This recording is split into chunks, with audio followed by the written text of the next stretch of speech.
Mesdames et messieurs, bonsoir et bienvenue dans votre émission Média Pro, de retour après une semaine de vacances. On peut dire une semaine de vacances puisqu'on a pris le pont sur l'Aïd el-Kébir, Aïd Moubarak. Et donc on revient sur la scène médiatique avec un sujet aussi brûlant sur la lutte médiatique et même dirons-nous télévisuelle entre l'extrême droite et l'extrême gauche en France. Aïd Moubarak, Faisal. Aïd Moubarak à toi, Salim, et à Sofiane, à tous nos amis techniciens, nos amis téléspectateurs. Sofiane Baroudi qui revient de vacances. Qui revient de loin aussi. Tu étais où, Sofiane? Pas très loin. Pas très loin. Sûrement dans les alentours de Béjaïa. Alors, avant de commencer le débat qui s'annonce déjà assez animé, on va regarder ces extraits, des extraits bien sûr de plateaux de télévision français sur les débats houleux entre l'extrême gauche et l'extrême droite.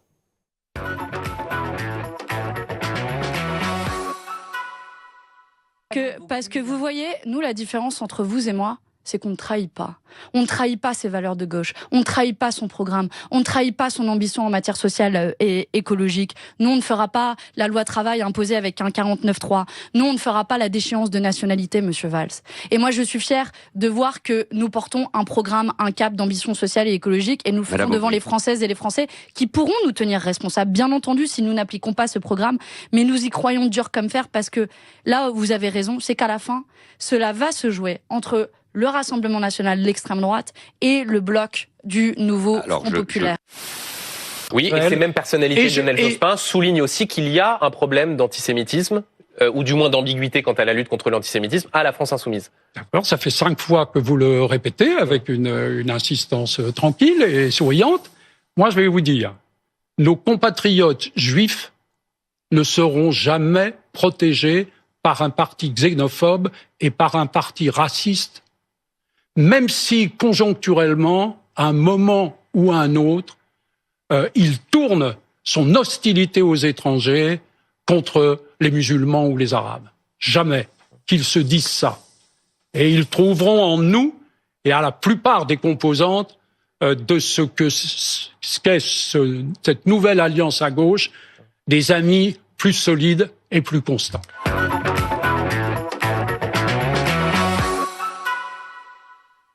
Voilà, c'était 2 interventions musclées de l'ancien secrétaire général du PS, Lionel Jospin, et Manon Aubry, député de la France Insoumise, si je ne me trompe pas. Oui. Donc, qui ont investi un petit peu les plateaux de télévision, et depuis quelque temps, depuis surtout l'annonce de la dissolution de l'Assemblée française et le lancement des législatives anticipées à partir du 30 juin, où je pense qu'il y aura beaucoup de choses qui vont changer en France. Oui, parce que les élections ont été annoncées, le président Macron a annoncé la dissolution du Parlement. La classe politique française, en grande partie, était étonnée, parce qu'elle ne s'attendait pas à cette décision. Après, la percée du Rassemblement national, qui est un parti raciste d'extrême droite, aux élections européennes. Et donc, ça a amené cette dissolution, parce que, et le plus curieux, c'est que c'était le Rassemblement national de Marine Le Pen et de Bardella qui ont demandé cette dissolution, pensant qu'ils sont devenus la première force politique du pays. Mais bien sûr, il y a peut-être d'autres calculs dans cette dissolution. Le président Macron, avec son parti, pense qu'il va être en face à face avec le Rassemblement national, et alors qu'ils s'attendaient pas, beaucoup s'attendaient pas que la gauche fasse une union, le nouveau Front populaire qui rappelle un peu le Front populaire des années 30, à l'époque de Léon Blum, pour contrer l'avancée des idées extrémistes. Et on sait bien ce qu'ont donné les idées extrémistes dans les années 30 en Europe avec le nazisme et le fascisme. Et certaines idées sont reprises aujourd'hui par des partis, en France notamment, qui ont beaucoup de présence dans les plateaux. Parce que des études faites dernièrement ont dévoilé que le porte-parole ou le président du Rassemblement national, Jordan Bardella, a été le plus exposé ces dernières semaines. Il a eu plus de temps d'antenne, de débats, de reprises de phrases, etc. Et en deuxième position, c'est Raphaël Glucksmann. Alors, il y a eu et troisième, c'est l'interview... Mario Maréchal. Ça veut dire que l'extrême droite a été servie par les médias. Oui, justement, l'interview de Bardella sur TF1 a fait beaucoup d'audience et ça montrait un petit peu l'ouverture de certains médias de droite, si on peut le préciser ainsi, qui ont servi le tapis rouge à l'extrême droite. Et on a préparé le terrain, oui, on a préparé depuis plusieurs semaines, parce que sous prétexte que la France insoumise, qui est un parti de gauche, est devenu un parti antisémite, parce que ça répète, et même Léonard Jospin, justement, Jospin, il a fait remarquer cela. Cette idée d'antisémitisme attribuée à la France insoumise, bien sûr que c'est une idée totalement fausse, elle est liée tout simplement par le fait que ce parti avait pris une position complètement différente des autres partis politiques. Il a soutenu les Palestiniens pendant la guerre. Absolument, par rapport aux crimes commis par Israël, l'État sioniste à Gaza, et cette attitude, parce que la confusion est celle-là. Si vous critiquez Israël pour ses crimes, Israël est condamné mondialement par la Cour de justice internationale, par l'ONU, par la plupart des pays qui reconnaissent aujourd'hui l'État palestinien, pas uniquement par la France insoumise. Vous êtes antisémite. Donc la confusion, et le plus grave, et la dérive, je pense qu'il y a une dérive, c'est que maintenant l'ancien Front National, le Rassemblement National de Marine Le Pen et de son père Le Pen, est devenu un parti qui aime les Juifs. Alors qu'il n'y a pas un parti antisémite que ce parti. Il a été déjà à l'origine contre les Juifs, contre les Arabes et antisémitisme. Est-ce que c'est une façon aussi de récupérer le lobby des médias qui est financé par la grosse finance oui, parce qu'il y a ce que les experts appellent une bollorisation des médias. Pour citer cet homme d'affaires qui fait beaucoup d'affaires en Afrique et qui, bien sûr, critique les Africains parce que pour lui, les Africains sont bien chez eux, pas en France. Et les analyses faites sommairement constate que les idées de droite, d'extrême droite dominent pratiquement tous les médias.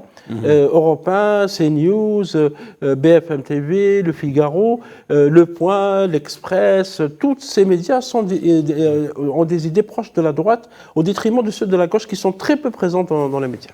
Sofiane Baroudi, on a remarqué à travers les interventions de Bardella, mais et également celle de Marine Le Pen sur certains médias français, un recul dans leur position extrême, disons qu'ils veulent être plus droite qu'extrême droite.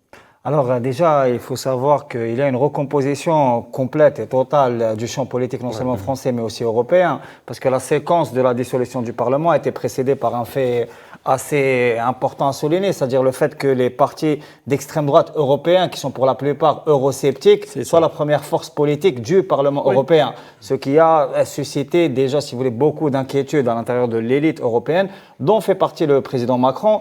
D'ailleurs, sa décision a été qualifiée par plusieurs observateurs comme étant inattendue et a précipité une vraie crise. Ce qui est bizarre, c'est que le RN est contre l'adhésion à l'Europe. Hein. Donc, le RN il s'est manifesté, il a gagné les élections européennes, mais au fond, il est contre que le drapeau européen soit associé au drapeau français. On parle de mélonisation pour le cas du RN. C'est-à-dire que, par exemple, la présidente du Conseil italien, Giorgia Meloni, qui provient d'un courant de droite dure, qui était très eurosceptique, a fini par accepter les règles du jeu de l'Union européenne, qui reste quand même une puissance à la fois financière, mais aussi, si vous voulez, politique et juridique, de très grande influence sur les États européens, parce qu'il y a eu l'adoption de la Constitution européenne, etc. Et donc, il y a, si vous voulez, beaucoup d'injonctions qui doivent être acceptées. Ce qu'a fait le Rassemblement national, déjà, premièrement, c'est que, comme l'a dit Faisal, alors qu'il vient, si vous voulez, d'une tradition qui est non seulement xénophobe, islamophobe, arabophobe, mais aussi judéophobe,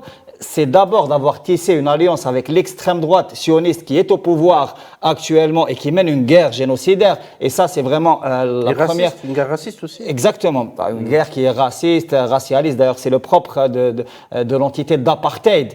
Et donc, cette première, si vous voulez, transformation du RN a opéré, si vous voulez, une alliance avec une certaine droite qualifiée jadis de républicaine, et notamment les républicains à travers la figure de Éric Ciotti, qui représente, lui, si vous voulez, un courant qu'on connaît très bien en Algérie, qui est celui aussi des nostalgiques, si vous voulez, un courant assez encore imprégné des idées colonialistes, qui est d'ailleurs aussi proche du régime du Makhzen, qui colonise encore le Sahara occidental. Et donc, il y a vraiment une recomposition à droite, d'ailleurs, qui a fait grincer beaucoup de dents. Il faut rappeler que, par exemple, l'alliance de Ciotti avec le RN a conduit à des dissidences de beaucoup de dirigeants de ce même parti. Il y a eu même l'ancien Premier ministre Dominique de Villepin qui était à Alger il y a quelques semaines, qui a clairement lui appelé à voter pour le nouveau Front populaire en disant qu'il fallait faire barrage au projet du Rassemblement national à ses alliés d'extrême droite parce qu'il constituait un vrai danger, si vous voulez, y compris pour la paix civile, parce qu'il faut dire les choses comme elles sont. Et il y a une situation, si vous voulez, de crise politique profonde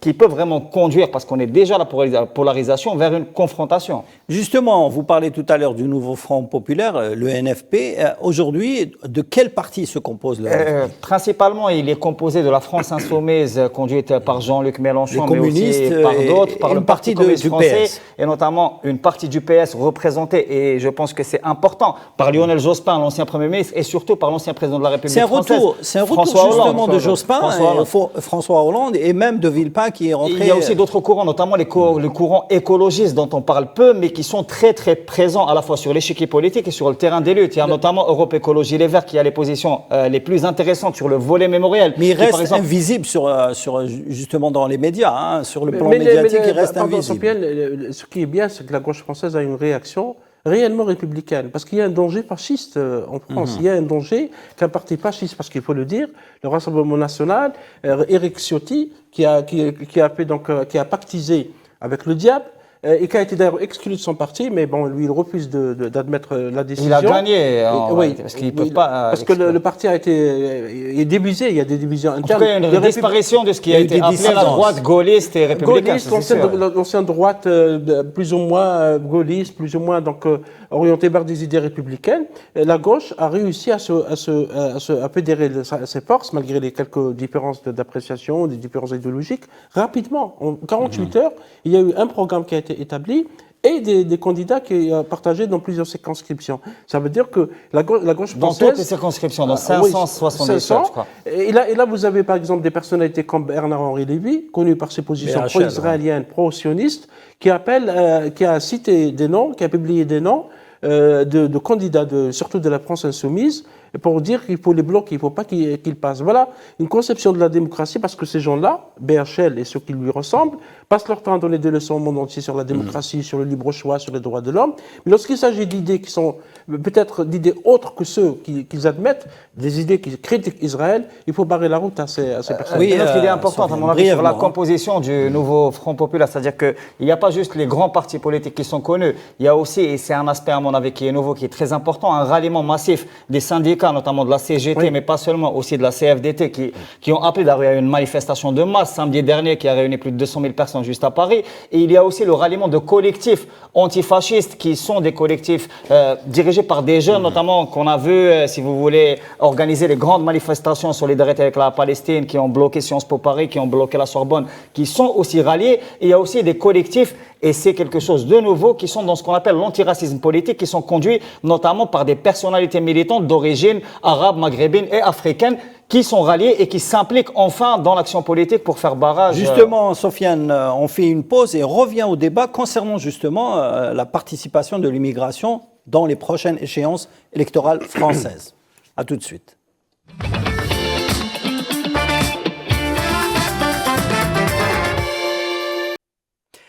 Voilà, alors avant de reprendre le débat sur la situation politique et médiatique en France, mes amis, on va regarder ces vidéos qui évoquent un petit peu la montée du racisme en France.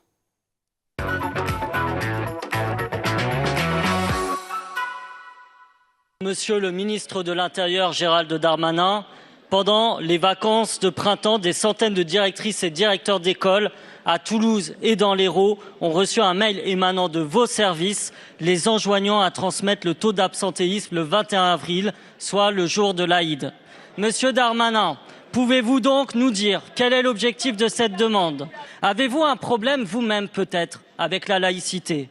Pourquoi cette islamophobie partagée avec Madame Le Pen? Je regrette que vous n'ayez pas un mot d'excuse pour ceux qui ont été blessés par cet événement. Et ne vous en déplaise à vous et à l'extrême droite, au même titre que Yom Kippour, que la fête de la Nativité, que le Vesak, que la Théophanie, l'Aïd est une fête française. Car la République est ce bien commun qui rend harmonieuses nos différences. Face à votre mollesse et vos dérives, nous la défendrons. Salut Clément. Bonsoir Mouloud. Bonsoir à tous. Alors je préviens les âmes sensibles, Clément, tu vas nous parler d'un personnage. Un personnage, en effet, Julie Graziani. Alors, on l'a découverte aujourd'hui par une séquence qui a beaucoup tourné sur les réseaux sociaux. Julie Graziani, elle est éditorialiste au magazine L'Incorrect, qui a été fondé par des proches de Marion Maréchal Le Pen. Elle était invitée hier de l'émission 24 heures Pujadas, et on a pu voir notamment cette séquence. Je trouve que les aides ne sont pas terribles quand on est toute seule avec 2 enfants, en fait. Seule avec 2 enfants, je vois pas trop comment on peut s'en sortir. Et la première te dit, j'ai 2 enfants, je suis seule, je suis au SMIC. Et je comprends très bien qu'elle s'en sorte pas, c'est sûr qu'elle s'en sort pas à ce niveau-là. Mais à un moment donné, je connais pas son parcours de vie à cette dame. Qu'est-ce qu'elle a fait pour se retrouver au SMIC? Est-ce qu'elle a bien travaillé à l'école? Est-ce qu'elle a suivi des études? Et puis si on est au SMIC, eh ben faut peut-être pas divorcer non plus dans ces cas-là. Si tu veux, à un moment donné, quand on se rajoute des difficultés sur des difficultés et des boulets sur des boulets, on se retrouve dans des problèmes. Non mais horreur, je dis pas que c'est forcément elle qui a divorcé. Peut-être que son mari l'a quitté, ce que tu veux. Ben oui, mais à un moment donné, on assure ses arrières aussi. Non mais peu importe, je veux dire, à un moment donné, il faut prendre sa vie en main, il faut arrêter de se plaindre. On est solidaire d'Aurore là. Hein. Ouais, complètement. On est solidaire. Waouh.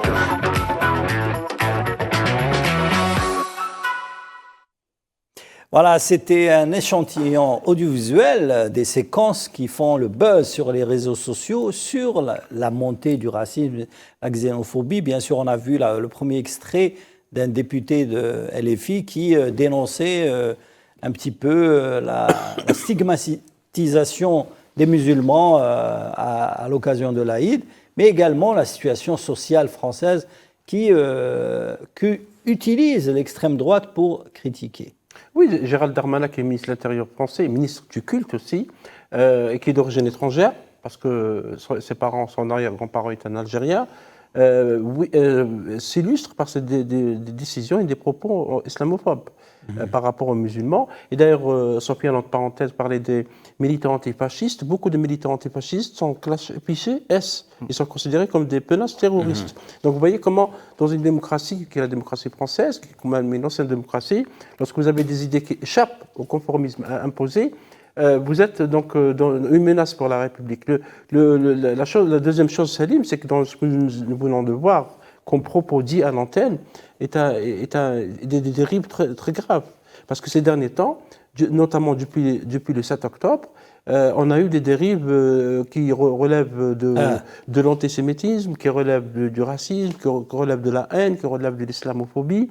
Et les autorités qui sont supposées contrôler le contenu des médias, notamment l'Arcom en France, laissent faire des personnes qui se permettent de tout dire, et même des menaces de mort, et ça passe. Donc c'est ça, ce que disait tout à l'heure Sofiane, c'est ça la dérive dans le sens où les médias contribuent à la polarisation, contribuent aux divisions de la classe politique, de la division aussi d'un pays comme la France, et d'ailleurs même l'Union européenne, parce que les extrêmes droites maintenant est en train de dominer d'une certaine manière certains pays en Europe. On a vu l'émergence de ces partis lors des élections européennes, vont affaiblir davantage l'Union européenne. L'Union européenne a été incapable d'élaborer une politique de défense, elle a été incapable d'élaborer une politique de sécurité. Maintenant, un parti comme le Rassemblement national en France appelle à limiter les dépenses, à limiter la contribution financière de la France à l'Union européenne. L'Union européenne qui se trouve maintenant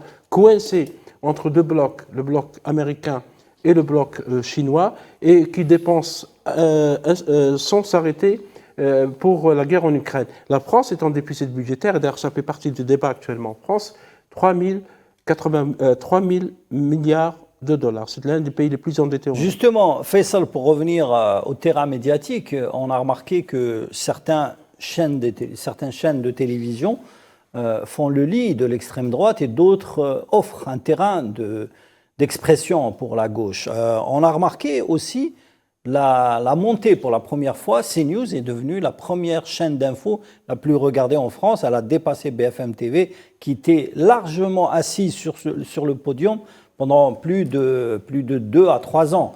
Aujourd'hui, CNews, grâce aux positions d'extrême droite, grâce à, par exemple, à Pascal Praud, à Zemmour, etc., ils sont aujourd'hui les leaders de l'information en France. Récemment, dans un sondage, ils ont fait presque entre 4 et 5% de part d'audience. soit 1 à 2% de plus que BFM TV, qui réalise entre 3 et 3,5. Alors que LCI et France Info se partagent entre 2 et 1,5 de part d'audience. Parce qu'ils utilisent des discours populistes, comme Fox News aux États-Unis ou Sky News en Grande-Bretagne. C'est un discours populiste, et donc ça peut toucher les gens.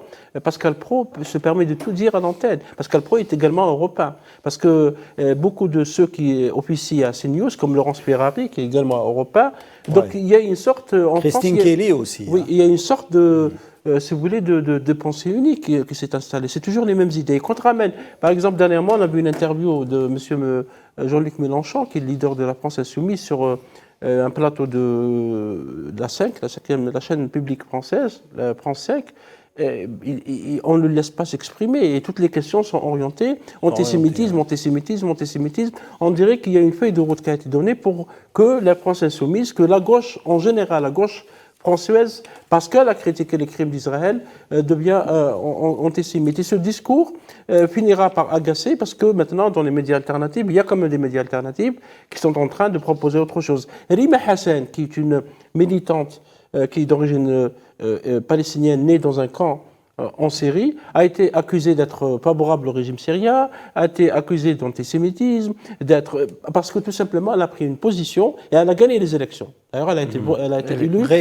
Je pense que c'est la première fois qu'un député européen d'origine palestinienne entre au Parlement français. Ça veut dire que européen. Ça veut dire que quand on fait ce discours d'attaque, quand on stigmatise des personnes, qu'on les attaque en permanence, il y a l'effet contraire qui arrive. Parce qu'il y a beaucoup de Français qui ont compris que ce discours médiatique ne peut pas nous mener nulle part, il est orienté, et donc il ne peut pas avoir, si vous voulez, de l'avenir, malgré toute l'idée qu'on a que la droite française ou l'extrême droite française va dominer les élections législatives. Est-ce que, Sofiane, justement, en parlant de BFM TV, ils viennent de changer de propriétaire, ils appartiennent plus à Pascal Drahi, Patrick Drahi, pardon.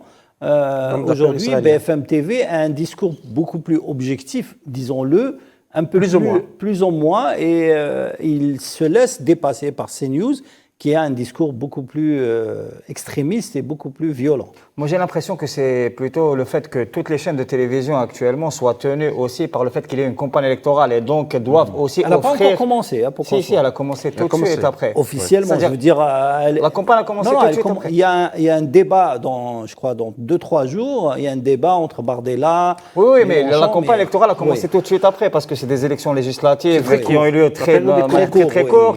Le candidat avait juste 72 heures pour déposer leur candidature. Du coup, les chaînes de télévision, d'un point de vue déontologique, les médias lourds étaient obligés de faire passer, sont tenus de faire passer à peu près tous les discours. Même si vous voulez, CNews et même BFM TV et en général les médias mainstream et les médias lourds sont depuis des années sur une ligne qui est assez commune. On voit des éléments qui sont communs, notamment par exemple une islamophobie qui est assez prononcée, notamment par exemple sur le thème palestinien, il y a une criminalisation des actes de solidarité avec le peuple palestinien. Il y a, si vous voulez, un autre cas colonial qui agite actuellement l'opinion publique en France, c'est la Nouvelle-Calédonie, notamment avec l'arrestation des principaux leaders indépendantistes et ce qui est qualifié comme étant une déportation de ces leaders-là vers le territoire métropolitain. Il y a aussi d'autres questions comme la question de la guerre en Ukraine qui divise très profondément l'opinion publique et qui a fait, si vous voulez, perdre leur crédibilité aux grands médias masses. Et c'est en ça que les médias alternatifs ont aussi un potentiel et une puissance de plus en plus importante et aussi une crédibilité. D'ailleurs, je rappelle que, je crois, une quarantaine de médias alternatifs en France ont signé à la fois une pétition et un appel à se mobiliser pour faire barrage au Front National et, si vous voulez, à ce qu'il qualifie de fascisme et d'atteinte à la liberté d'expression, notamment à travers les poursuites systématiques à la criminalisation de la solidarité avec le peuple palestinien. Je rappelle qu'il y a beaucoup de leaders politiques qui sont candidats. Je citerai par exemple Philippe Poteau, qui est un ancien candidat à l'élection présidentielle, qui est poursuivi pour apologie du terrorisme. Il y a un syndicaliste qui s'appelle Anas Kezib, qui est aussi poursuivi pour apologie du terrorisme. Il y a même un cadre de l'Union juive française pour la paix qui est poursuivi pour apologie du terrorisme terrorisme. Pourquoi? Parce que tous ces gens-là ont osé se solidariser avec le peuple palestinien et qualifier ce qui se passe actuellement dans les territoires occupés palestiniens de génocide, comme le fait la Cour internationale de justice et aussi la CPI et les grandes ONG internationales. Et vous avez en même temps un député, un ancien député, Meir Habib, qui a qualifié les Palestiniens de concert, qui a dit au Parlement que ça va continuer les bombardements des civils, parce qu'à l'heure où nous parlons, le nombre de civils à Gaza est de presque 40 000. C'est du jamais vu dans l'histoire, en une période aussi courte. Beaucoup de femmes, beaucoup de bébés tués. Malgré ça, cette personne n'a jamais été inquiétée. Elle n'a jamais été appelée par la justice. Elle n'a jamais été condamnée. Donc il y a ce deux poids, deux mesures qui alimentent les polarisations, qui alimentent la colère des Français d'origine étrangère. Il ne faut pas oublier qu'il y a au moins 5 millions d'Algériens. D'ailleurs, il y a un enjeu sur les voix des abstentionnistes qui sont la plupart d'origine étrangère. On dit qu'il y a entre 7 et 8 millions. Oui, et généralement l'abstention profite aux extrémistes. Alors, avant de poursuivre le débat, je vais vous montrer un extrait très intéressant sur l'intervention d'un comédien, Yves Le Bolloc, qui explique pourquoi, par exemple, les artistes de cinéma n'ont pas réagi face à la nouvelle situation politique de la France. On regarde.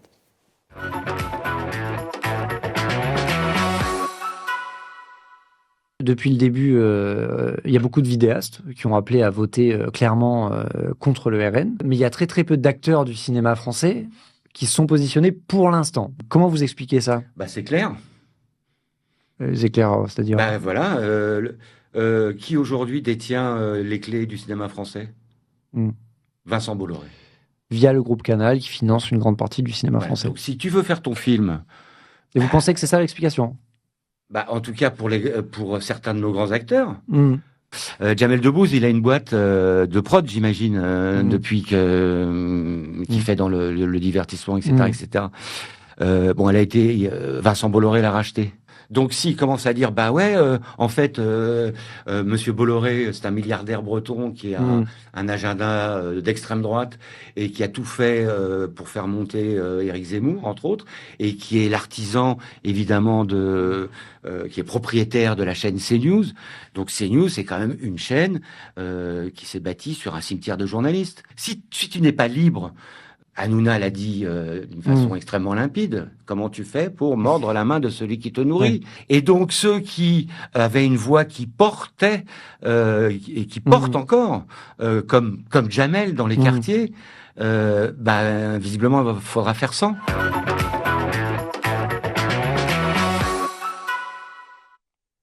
C'est direct et clair.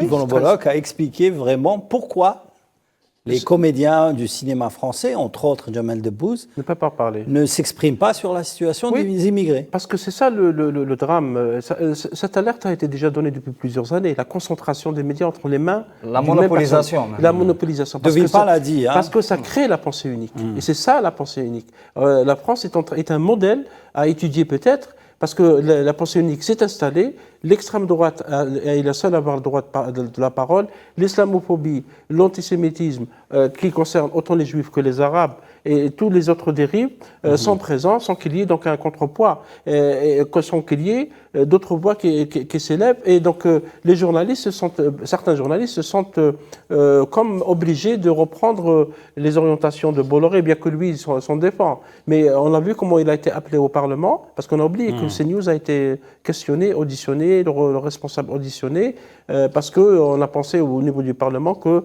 cette chaîne sert une seule pensée unique, une seule idée politique. D'ailleurs, elle risque de ne pas avoir sa fréquence. Justement, parce qu'il y a un renouvellement l'année prochaine. Sofiane, tu as parlé d'un fait important, c'est le rôle des binationaux, des franco-algériens, qui ont la possibilité de voter dans cette élection et qui ont le pouvoir de changer des choses. Exactement. Bon, il y a beaucoup déjà d'appels, si vous voulez, y compris dans le Front populaire. D'ailleurs, historiquement, le Front populaire avait intégré en 1936 l'expression de l'étoile nord-africaine, qui est devenue le PPA après, qui était l'expression, si vous voulez, indépendantiste et de lutte nord-africaine inscrit dans les syndicats, même si l'erreur historique du Front populaire, et ça c'est juste une parenthèse historique, c'est d'avoir renoncé à avoir exclu les revendications des Algériens et des Nord-Africains à l'époque. C'est ce qui a donné ensuite ce qui a été connu comme la collaboration en France. Ça, c'est quelque chose qui est connu. Si vous voulez, actuellement, la nouvelle gauche essaie d'aller au-delà de ces erreurs historiques et déjà de réimpliquer notamment les jeunes des quartiers populaires qui continuent. Est-ce que ça manque pas justement de leaders d'origine maghrébine dans cette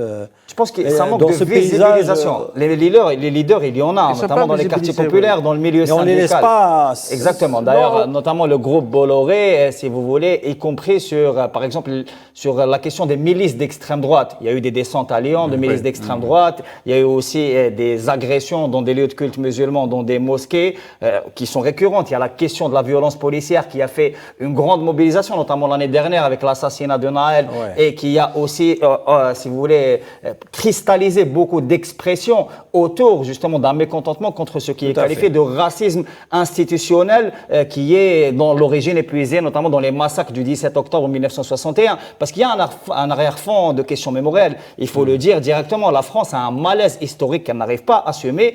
Et ces élections-là, c'est aussi la confrontation entre deux conceptions mémorielles différentes. D'ailleurs, c'est ce qui explique une alliance à l'extrême droite qui est vraiment une alliance qui ne tient pas, mais qui tient juste parce que, à mon avis, il y a vraiment un programme qui est islamophobe, qui est, disons-le, aussi algérianophobe, parce que le poids de l'Algérie au niveau diplomatique est très très important en ce moment. Pour juste un dernier truc sur la mobilisation des jeunes, notamment issus originaires de l'immigration, et on remarque qu'il y a de plus en plus de mobilisation sur les terrains politiques, parce qu'avant c'était surtout sur le terrain syndical et associatif. Là, il y a de plus en plus de candidatures. Je voulais justement rajouter un truc sur le terrain footballistique, puisqu'il y a la Coupe d'Europe.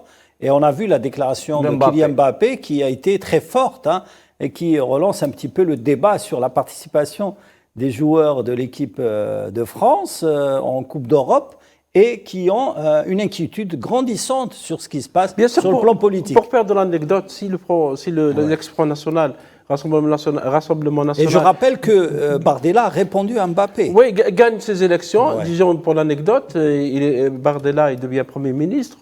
Comme par enchantement, à ce moment-là, qui restera dans l'équipe de France? Parce que la thèse du Rassemblement national, c'est des lois anti-immigration, c'est de chasser les immigrés. Et il a dit une phrase tout à l'heure, la France ne doit pas être un guichet social ouvert à tous les peuples du monde, ce qu'il dit. Donc, qui fait fonctionner la machine? Est-ce que l'économie française est capable de fonctionner sans migration? Sans l'apport de l'immigration à tous les niveaux, y compris au niveau des universités, des hôpitaux. Tout le monde sait qu'en France, il y a un manque de médecins, il y a un manque d'infirmiers, il y a des manques d'enseignants, il y a des manques à tous les niveaux et que la France est obligée, comme le Canada d'ailleurs, de faire appel à des compétences extérieures. L'autre chose, je pense Immigration choisie. Immigration choisie ou autre. Mais je pense que les Algériens de France ou les migrants qui sont en France devraient participer un peu plus dans la vie politique. Au lieu de rester justement, ils sont un peu écartés. Oui, au lieu de continuer à subir, à dire que voilà, on ne nous aime pas, qu'il y a de la haine, qu'il y a de la xénophobie, peut-être il faut entrer dans le combat politique. Les meilleurs, disons, participants à la politique, c'est les joueurs de football. Oui, Benzema, Kylian Mbappé, ils sont attaqués. Ils sont à chaque fois attaqués. Parce qu'ils ont quand même sur la prise de position d'Mbappé, les médias masse, si vous voulez, ont occulté la réelle intervention qui était importante, qui est celle d'un autre joueur qui s'appelle Marcus Thuram, qui est le fils de Lilian Thuram, qui lui a appelé directement à faire barrage à l'extrême droite. Comme son père d'ailleurs.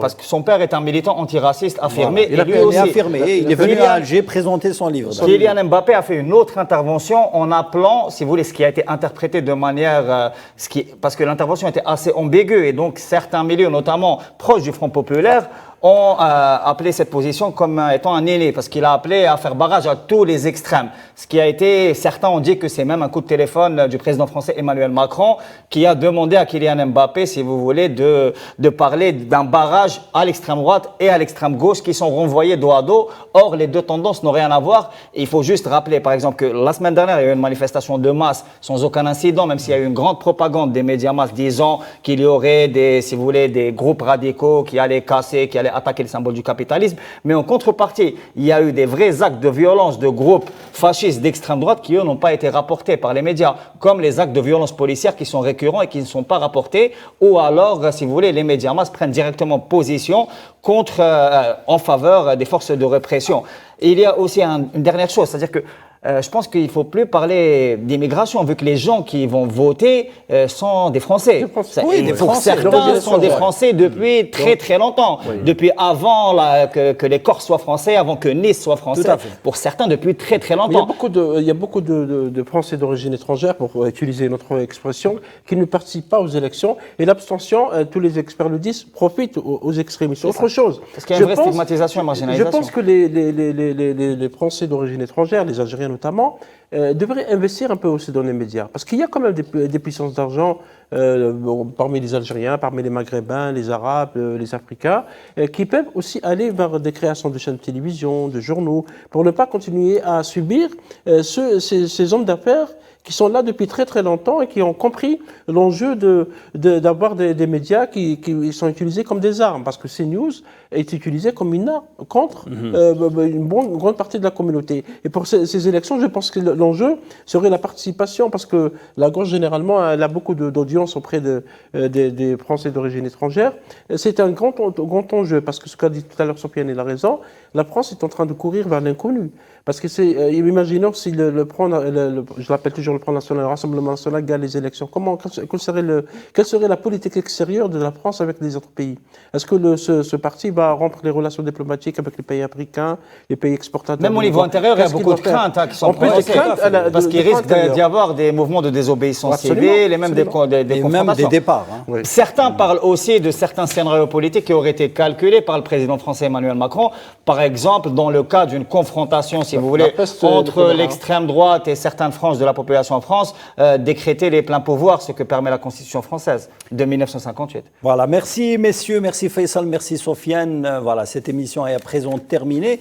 Je pense qu'on va rester sur le sujet la semaine prochaine, puisque ce sera le premier tour des élections législatives en France et il y aura sûrement débat et télévision. Mais restez branchés sur Al24 News. Bonsoir.